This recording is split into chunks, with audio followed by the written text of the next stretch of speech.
करियम्मा, करियम्मा, तुम मेरा शूटिंग पे नहीं जाता? नहीं जाता तुम? नहीं, क्यों? अब तो सब सॉर्ट आउट होता ना, ऑल इज क्लियर। तो क्यों शूटिंग पर नहीं जाता? क्योंकि शूटिंग का छुट्टी है ना 2 दिन, जन्माष्टमी है ना। ओह, ऐसा होता क्या? फिर ठीक है। नहीं, बस बस बस, वहीं रहो। मतलब तुम जाओ, बाद में बुलाते हो तुमको। वन हग। अरे कहा ना नहीं।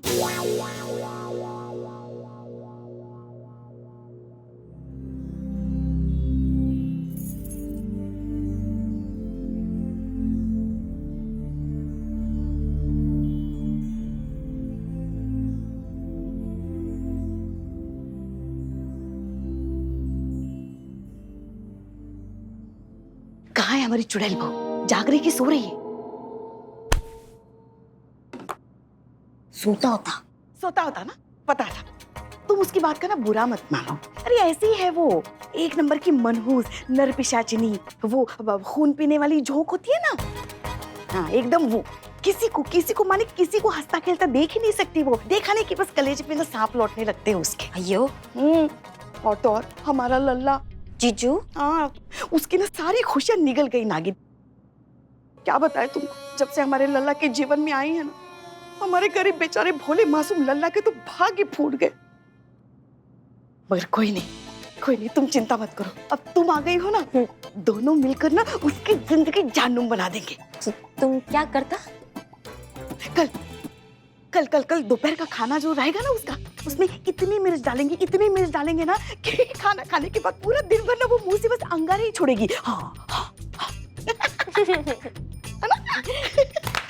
एक मिनट फिर से दो। ये क्या है? ये तुम्हारी जख्म ठीक हो गई? घाव भी नहीं रहा एकदम? चुड़ैल और डायन को घाव नहीं होता ना। खून पी लेती है ना वो।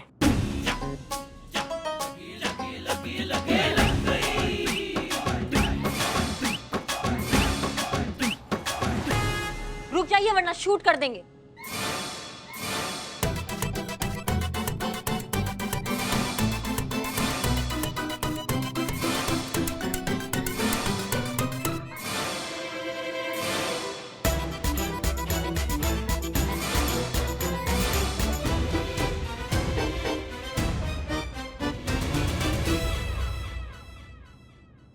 क्या हुआ? धन्यवाद करना था आपका हमें। इधर आइए आप यहाँ बैठिए।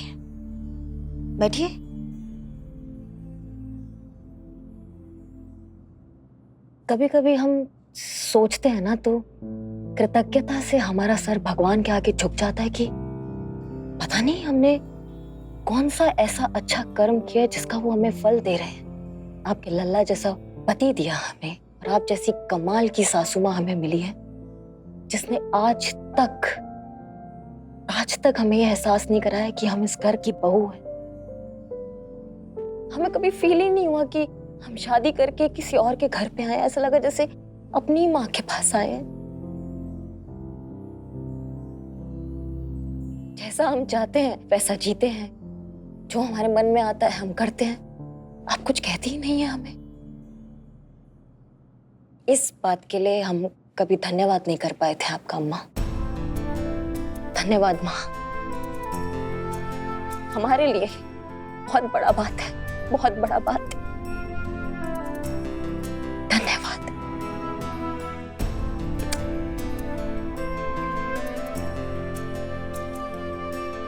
उठो, उठो, यहाँ बैठो। हम कौन होते हैं तुम्हें कुछ भी देने वाले बेटा? और ये दिया क्या लगा रखा है तुमने? आपने हमें उड़ने के लिए आसमान दिया, आजादी दी, ये दिया वो दिया। ये तुम्हारी जिंदगी है और इस पर सिर्फ और सिर्फ तुम्हारा अधिकार है और किसी का भी नहीं। किसी को कोई हक नहीं है तुम्हें ये कहने का कि तुम अपनी जिंदगी किस तरीके से जियो। किसी की गुलाम नहीं हो तुम।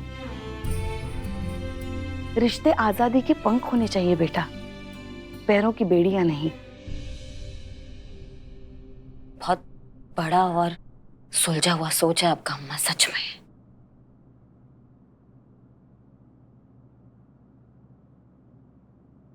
शायद हम इस पीड़ा से गुजर चुके हैं इसलिए, और शायद इसीलिए हम बहुत अच्छे से समझते हैं इजाजत के दायरों की पीड़ा को, इस घुटन को। शादी के बाद हमारे ससुराल में भी हमें इस परमिशन की तकलीफ से गुजरना पड़ा है। एक लल्ला के पप्पा ही थे जो खुले विचारों के थे, बाकी घर का माहौल वैसा ही था, एकदम पारंपरिक वाला। बहू हो, औकात में रहो, दायरे में रहो, छींक मारनी है तो इजाजत ले लो, दाल को छौंका लगाना है तो अपनी सास से पहले परमिशन ले लो। यहाँ तक कि लल्ला के पप्पा के गुजर जाने के बाद घर चलाने के लिए घर से बाहर निकलकर नौकरी करने की परमिशन तक हमें ससुराल से नहीं मिले। ये जो घुटन थी ना, उस घुटन का एहसास बहुत गहरा था। और तब हमने तय कर लिया था कि चाहे कुछ भी हो जाए, दुनिया इधर की उधर हो जाए, हम हमारी बहू को इस घुटन से, इस पीड़ा से कभी नहीं जाने देंगे।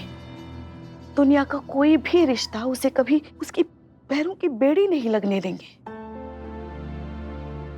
और आज इतने सालों बाद अगर तुम्हें ऐसा लग रहा है कि हम कुछ हद तक ऐसा कर पाए हैं, तो ये तो बहुत अच्छी बात है कि छोटी सी ही सही हमसे इस बदलाव की शुरुआत तो हुई। अम्मा, सब ऐसा काहे नहीं सोच सकते। वो कहते हैं ना बेटा, खुद का तन जले तभी अग्नि का पता चले। जब खुद के तन में पीड़ा होती है तभी दर्द का असली अनुभव होता है, बाकी सब तो किससे होते हैं। तुम जल्दी से हाथ मुंह धो लो, कपड़े बदलो, हम खाना लगाते हैं। हाँ?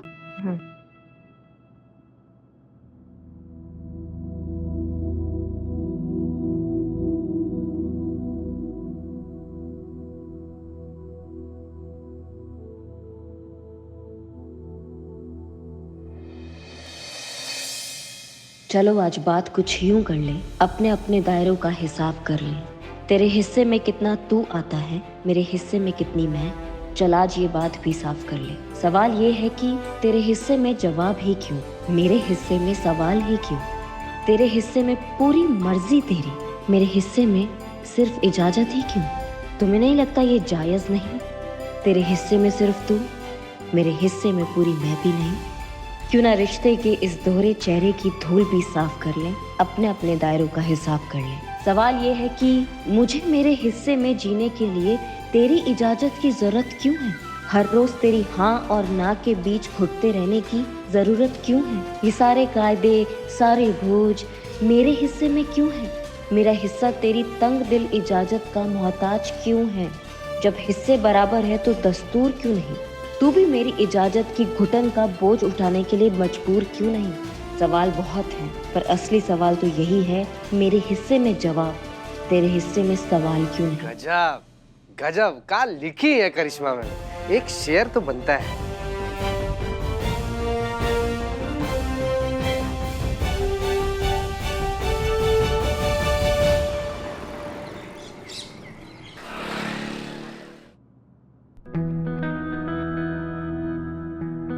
क्या बात है करिश्मा सिंह। जय हिंद मैडम सर। जय हिंद मैडम सर। जय हिंद जय हिंद जय हिंद। जय हिंद। करिश्मा सिंह, आपने तो कमाल की कविता लिखी, हमने अभी अभी पढ़ी।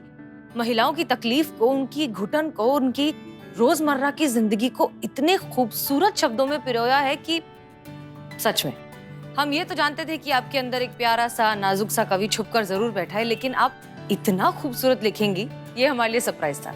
Very good. करिश्मा मैडम, वाकई में आपकी कविता सारी इतनी वायरल हो गई है, कितने लोग लाइक कर रहे हैं, कमेंट कर रहे हैं, आपस में इतना शेयर कर रहे हैं। मैं एक कमेंट पढ़ती हूँ। मैं एक डिवोर्सी हूँ, लेकिन आज भी वो वक्त याद आता है जब सांस लेने के लिए भी अपनी पति की परमिशन की मोहताज हुआ करती थी। आज अकेली हूँ लेकिन आजाद हूँ। हम भी पढ़ते हैं। एक महिला लिखती है, पिछले 20 सालों से हम अपनी माँ से नहीं मिले। जिस माँ ने पाल पोस कर बड़ा किया, उससे मिलने के लिए आज भी हमें पति से परमिशन लेने की जरूरत पड़ती है। देख रही है मैडम, देश को आजाद हो गए इतने साल हो गए, मगर औरत आज भी इस रूढ़िवादी जंजीरों से आजाद नहीं हुई है। आज भी उसकी जिंदगी किसी ना किसी की इजाजत के लिए मोहताज है।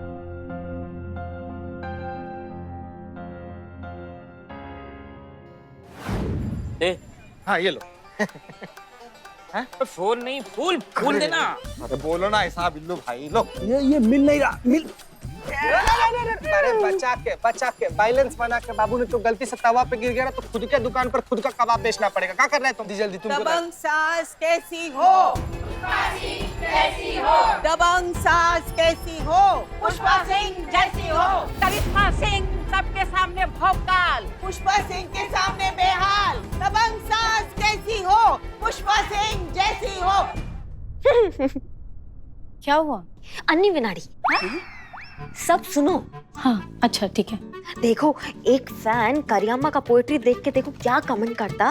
वो लिखता कि इतना कड़क नारियल जैसा ऑफिसर का रूप इतना खराब हो सकता है पता नहीं था।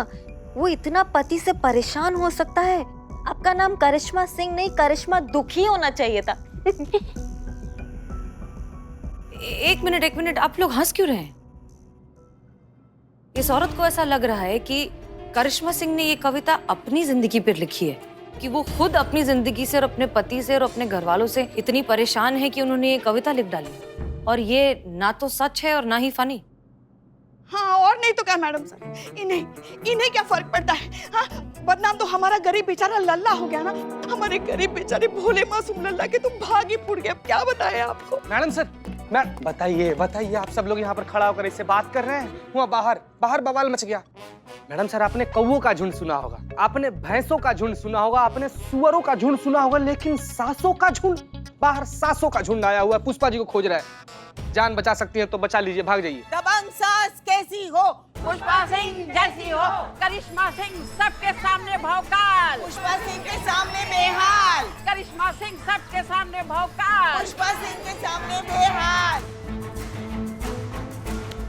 देखा पड़ गई कलेजे में ठंडक। हाँ, कर दिया ना नया बवाल थाने में। ये आपके हाथ पैर क्या कम थे जो अब कलम से भी टंटे शुरू कर दिए आपने? देखा क्या कोहराम मचा दिया आपने इस कविता ने।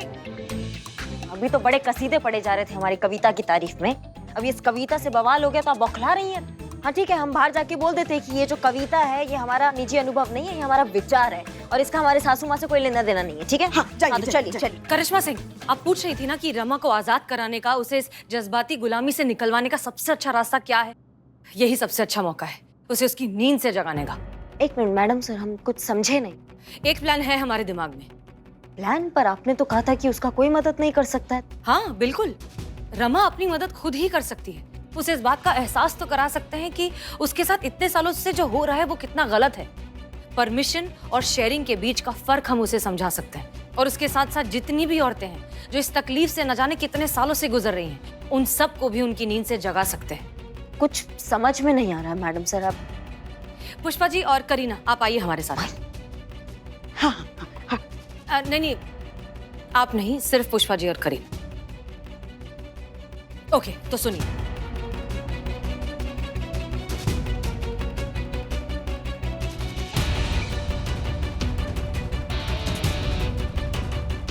समझ गए? जी मैडम सर। ओके, चलिए। दबंग सास कैसी हो? पुष्पा सिंह जैसी हो। दबंग सास कैसी हो? पुष्पा सिंह जैसी हो।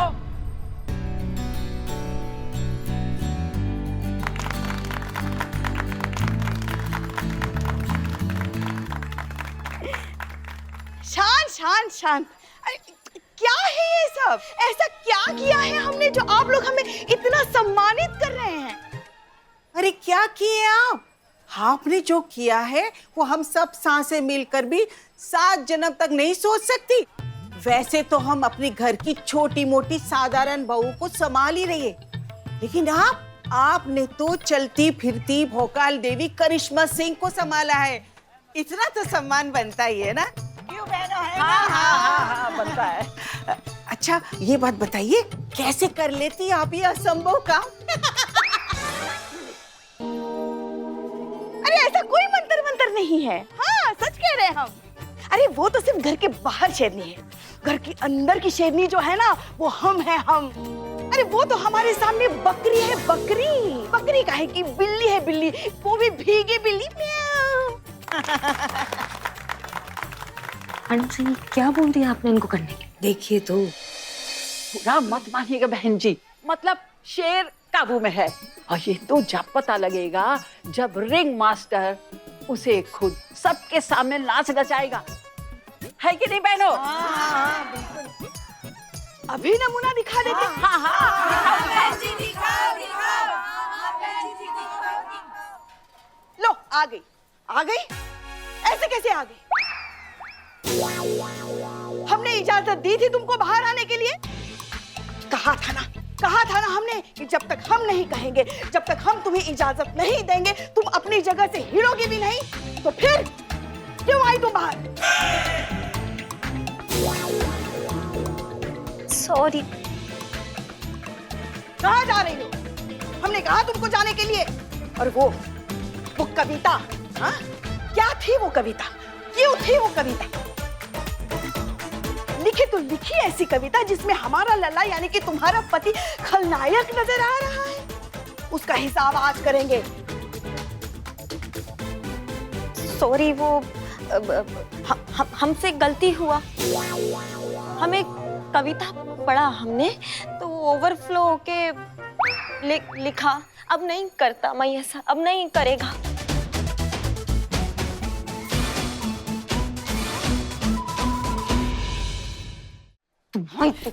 नहीं मैडम सर, हमारी इज्जत का कचरा हो रहा है हमारी आंखों के सामने। हम बताना चाहते हैं कि वो करिश्मा सिंह नहीं है, वो हमारी बिगड़ी कॉपी खड़ी।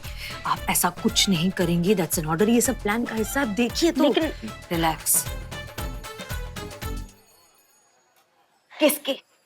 किसकी इजाजत से तुमने वो कविता लिखी? बताओ हमें। इसकी सजा तुम्हें मिलेगी और बराबर मिलेगी।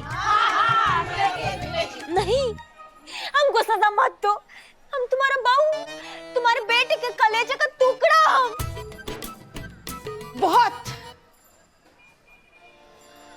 बहुत मन था ना तुम्हारा कि तुम दही अंडी की मटकी फोड़ो।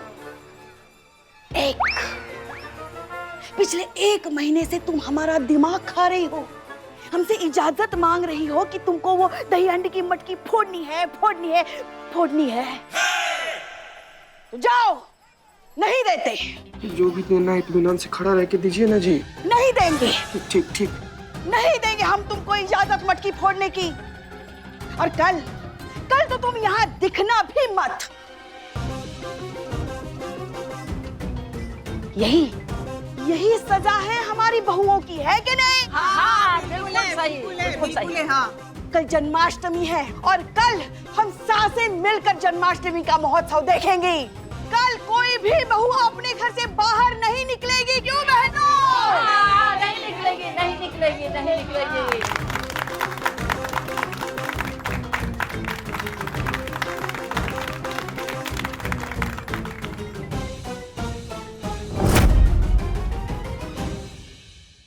मैडम सर, हमसे नहीं रहा गया।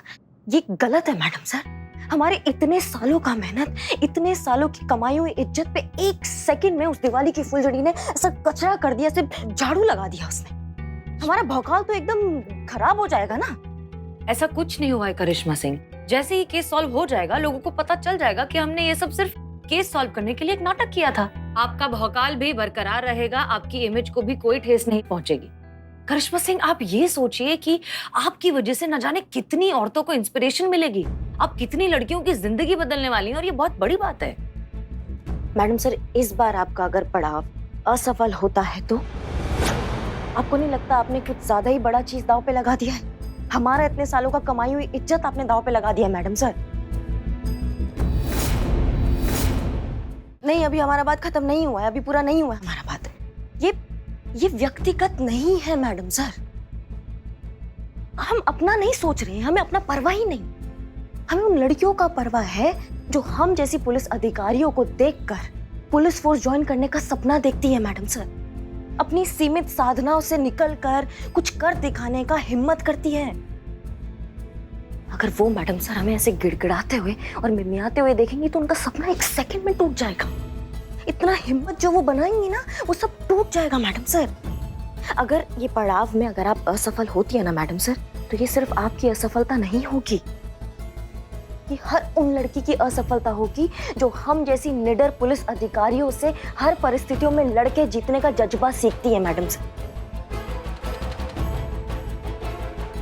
चलते हैं मैडम सर। जय हिंद। जय हिंद।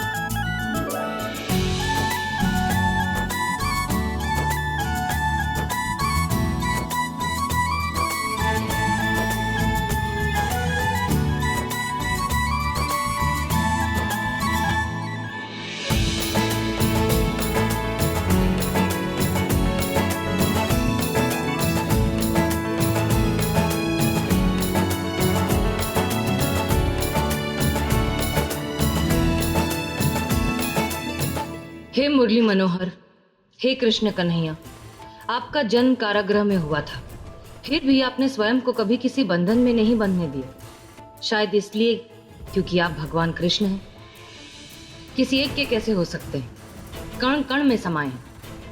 दुनिया को भी उनके भीतर भटके हुए विचारों के कारागृह से मुक्त कीजिए, उन्हें भी सद्बुद्धि प्रदान कीजिए, सही मार्ग दिखाइए, आशीर्वाद दीजिए कि कल जो प्रयास हम करने जा रहे हैं उसमें सफल हो और सदियों से चली आ रही इस भटकी हुई विचारधारा को सही दिशा दिखा सकें। जय हो मुरलीधर, जय जयकार हो आपकी।